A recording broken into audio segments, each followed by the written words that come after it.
오늘은 돕는 자의 행복에 대해서 이야기를 계속 이어가겠습니다. 앞 시간에 이어서 두 번째인데요. 아내 사랑이 자기 사랑이다. 이 남편들이 꼭 알아야 될 내용이겠죠. 아내 사랑이 자기 사랑이다. 아내 사랑이 자기 사랑이다. 내 사랑이 자기 사랑이다. 사실 우리가 결혼하고 살면서 부부끼리 행복하게 살지 못한다. 부부끼리 늘 아웅다웅 다투고 산다. 부부끼리 늘 앙숙처럼 원수처럼 그렇게 산다. 사는 게 지옥처럼 산다면 이것처럼 불행한 일이 있을까요? 자, 그런 부분에서 이 서피차 사랑해라고 할 때 주로 이 남자와 여자 중에 되게 남자들이 불편해합니다. 관계를 다루고 서로가 마음과 마음을 다루는 부분에서 남자들이 서툴고 어렵기 때문에 되게 회피하는 성향들이 많은데요. 자, 남자들은 꼭 기억을 해야 됩니다. 아내의 사랑이 곧 자기 사랑이 된다는 사실. 오늘은 그래서 왜 아내를 사랑하는 것이 나를 사랑하는 게 될까? 그 이유를 몇 가지 살펴보도록 하겠습니다. 저는 부부 세미나를 가면 가끔씩 이렇게 물어봅니다. 남자와 여자 중에 누가 능력이 많을까? 무슨 질문이 그렇냐? 뭐 이렇게 의아해하는 분들이 들어있는데요. 그러면 제가 힌트를 줍니다.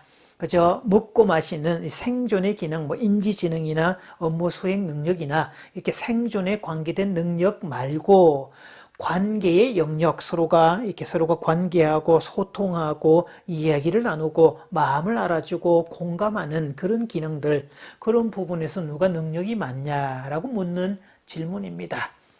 그래도 잘 모르겠다는 분들이 있을 때는 제가 힌트를 줍니다.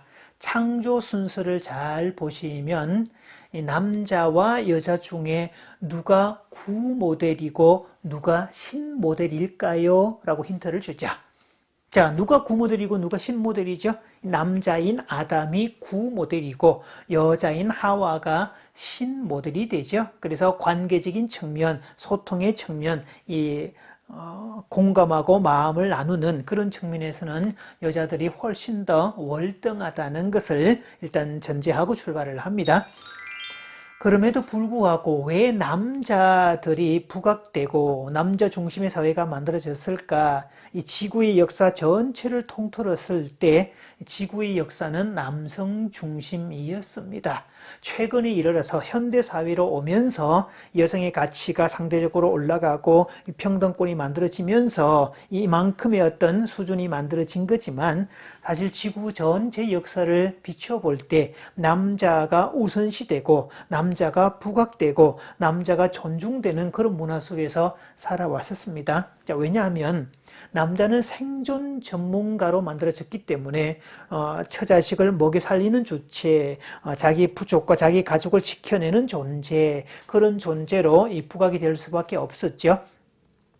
과거를 거슬러 올라가면 원시 시대로 올라가더라도 수렵 시대의 채집 시대에 사나운 짐승과 맞서 싸워야 되고 사냥을 해야 되고 다른 부족들의 침입을 막아야 되는, 그럴 때 남자들이 그 역할을 감당했었고 그때 남자는 전사여야 됐고 용사여야 됐고 힘이 센 남자, 강한 남자가 필요했습니다.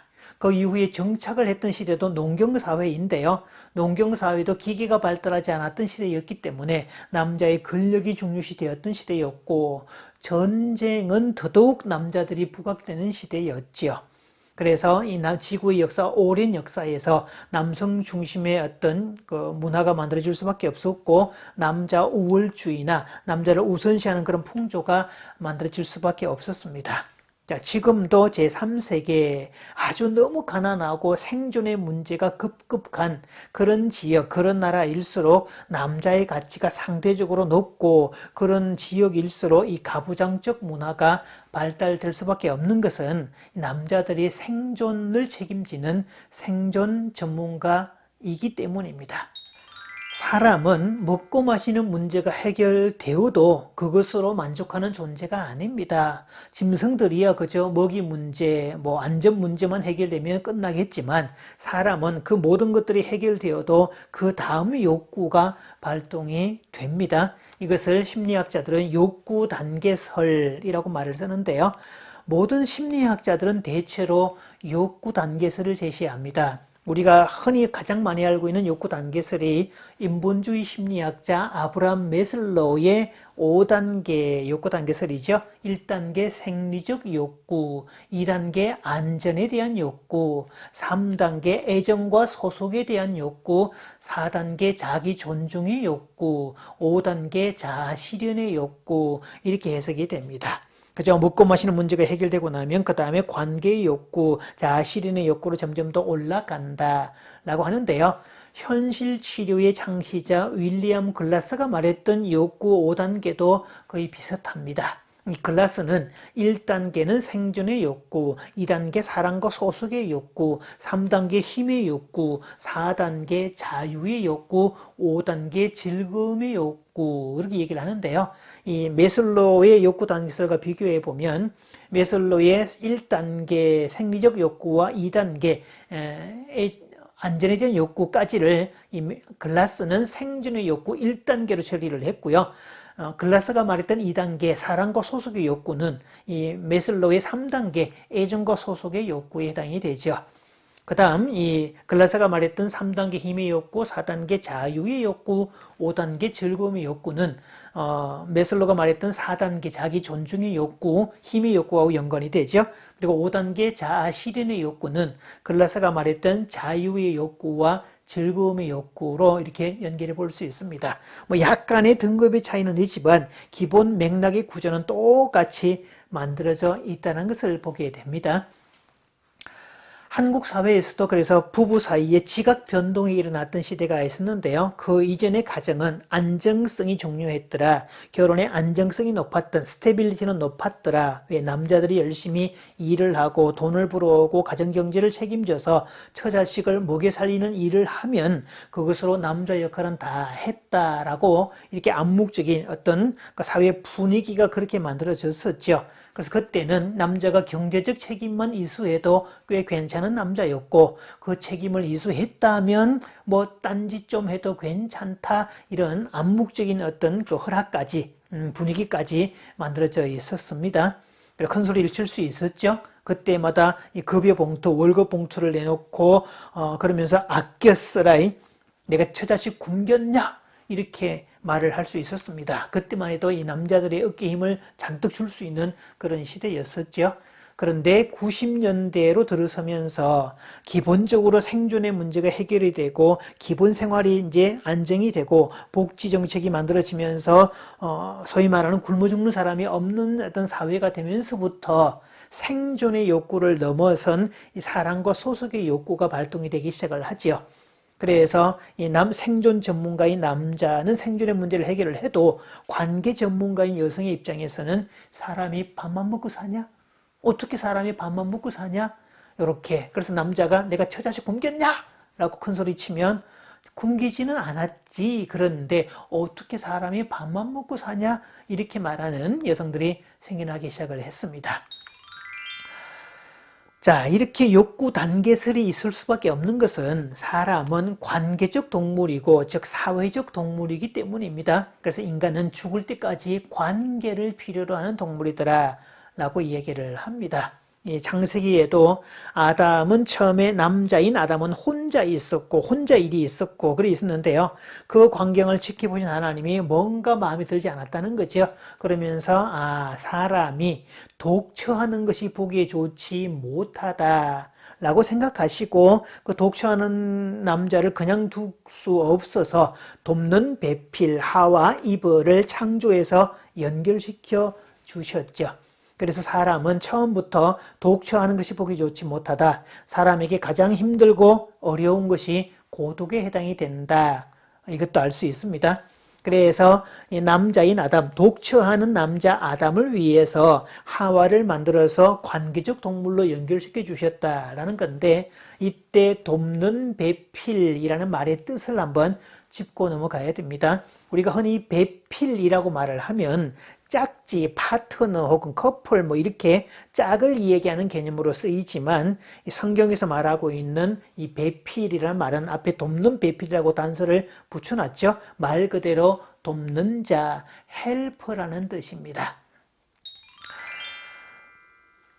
돕는 자라고 했는데요. 그럼 어떻게 돕는 건지, 어떤 부분을 도와주는 건가를 생각해 볼 수 있는데, 한 세대 차준희 교수는 창세기 다시 보기에서 이때 이 돕는 배필의 뜻, 이때는 세 가지 차원에서 돕는 자다라고 해석을 하고 있는데요. 첫째, 돕는 반대자. 둘째, 동등한 돕는 자. 세 번째, 신적 도움을 주는 대등한 돕는 자. 이렇게 해석을 합니다. 여기서 돕는 반대자라는 말은, 반대자라는 말을 썼지만 돕는 반대자죠. 예스와 노를 확실하게 말해주는 자. 옆에서 제3자 입장에서 객관성을 가지고 옳고 그름을 어드바이스 해주는 그런 존재. 그래서 돕는 반대자라는 거죠. 무조건 예수해주고 무조건 찬성해주는 것만이 도우는 건 아니기 때문이고, 때로는 거절을 하고 때로는 노라고 말해주는 것도 돕는 일이라는 거죠. 이때 그 배필의 역할이 돕는 반대자로서 예스와 노를 분명하게 말해주기 때문이다 라는 해석입니다. 두 번째, 동등한 돕는 자, 동등한 위치에서 피차가 돕는 자. 이것은 우리가 일반적으로 알고 있는 부분들이죠. 서로 의지하고 도우면서 사는, 가장 우리가 바라기도 하고 말을 하기도 하는 이 대등한 입장에서 서로가 도움이 되는, 피차 돕는 배필이 되는 그런 관계를 얘기하는데요. 세 번째가 아주 중요합니다. 신적 도움을 주는 대등한 돕는 자, 신적 도움을 준다, 이 표현인데요. 남자만으로는 완전할 수 없기 때문에 하나님과 같은 도움을 주는 자로 여자를 보내주셨다라는 뜻입니다. 그래서 이 여성의 역할은, 아내의 역할은 거의 하나님의 도움과 같은 역할을 주는 그런 역할이기 때문에 이 여자를 통해서 남자는 보다 영적으로 완전해질 수 있다는 뜻이 됩니다. 그래서 우리가 성부, 성자, 성령 삼위일체 하나님을 얘기할 때 성령 하나님을 Holy Spirit 또는 Holy Ghost 이런 표현을 쓰는데요. 다른 어떤 성경에는 대문자 H를 써서 help라고 쓰고 있습니다. 그러니까 성령님의 역할이 도와주는 역할인데, 집에서 아내의 역할이 남편을 그렇게 도와주는 역할, 성령님의 역할하고 똑같은 위치에 있다는 것이죠. 그래서 남자는 여자를 통해서 완전해진다. 여자를 통해서 세 가지 도움을 받기 때문에 결혼하기 이전보다 훨씬 더 성숙해지고 훨씬 더 여유로워지고 삶의 모든 면에서 풍요로워진다는 것을 알 수 있습니다. 그런 면에서 유대인 랍비는 결혼하는 남자들에게 이렇게 가르칩니다. 너의 아내가 너를 충분히 도와줄 수 있도록 아내를 사랑해 주어라. 그러니까 네가 아내를 사랑하면 아내가 돕는 자의 역할을 잘 감당하기 때문에 결과적으로 네가 더 좋아지고 네가 더 유익을 얻게 될 것이고 결과적으로 너를 위한 작업이다 라는 해석이죠. 그런 면에서 본다면 자기 아내를 함부로 대하고 무시하고 학대하고 가정폭력을 행사하는 집만큼 어리석은 일도 없습니다. 자, 남자들은요, 성공과 행복을 원한다면 아내를 사랑해야 됩니다. 그래서 실제로 이 성공한 남자들, 행복한 남자들의 배경을 조사해 보면 그 뒤에는 현숙한 아내나 지혜로운 어머니가 있다는 사실이죠. 그렇다면 남자의 복은 지혜롭고 현숙한 여인을 아내로 맞이하는 겁니다. 그래서 잠언 19장 14절에는 이렇게 묘사가 되어 있습니다. 집과 조상은 조상에게서 상속하거니와 슬기로운 아내는 여호와께로서 말미암느니라 라고 말이죠. 창세기에서 말하고 있는 이 혼인, 결혼의 의도, 하나님께서 설계하신 결혼은 우리가 알고 있듯이 의무로만 가득 찬 복잡하고 힘들고 피차 아웅다웅하고 그렇게 버겁고 그런 결혼이 아닙니다. 하나님이 설계하신 결혼의 원리는 전혀 다르다는 거죠. 처음부터 우리는 행복하게 만들어줬고 결혼도 행복의 정점에서 만들어주신 특별한 기회인데요. 하나님은 완벽한 에덴 동산을 흔쾌히 제공해 주셨죠. 그 에덴 동산을 누리고 향유할 주체는 인간인데 하나님 편에서는 플러스 알파도 아닌데 인간을 위해서 낙원을 만들어 주시면서 보시기에 좋았더라. 즉 베풀어 주는 주체가 더 기쁘고 더 행복하고 그런 것들, 이 자발적 사랑이라고 하는데요. 결혼은 남편과 아내가 자발적 사랑을 베풀므로써 그렇게 그 큰 기쁨, 내가 상대방을 통해서 채움을 받고 부족한 부분을 보완하는 개념이 아니라 내가 상대방을 도와줌으로써 둘의 관계가 더 풍성해지는, 그래서 결혼은 하나님의 속성을 닮아가는 기회를 주신 특별한恩寵이라는 사실입니다. 그래서 결혼 관계를 통해서 하나님의 사랑이 어떤 사랑인지, 주면 줄수록 더 풍성해지는 역설의 사랑이 어떤 것인지를 더 깨달아 가라는 이야기죠.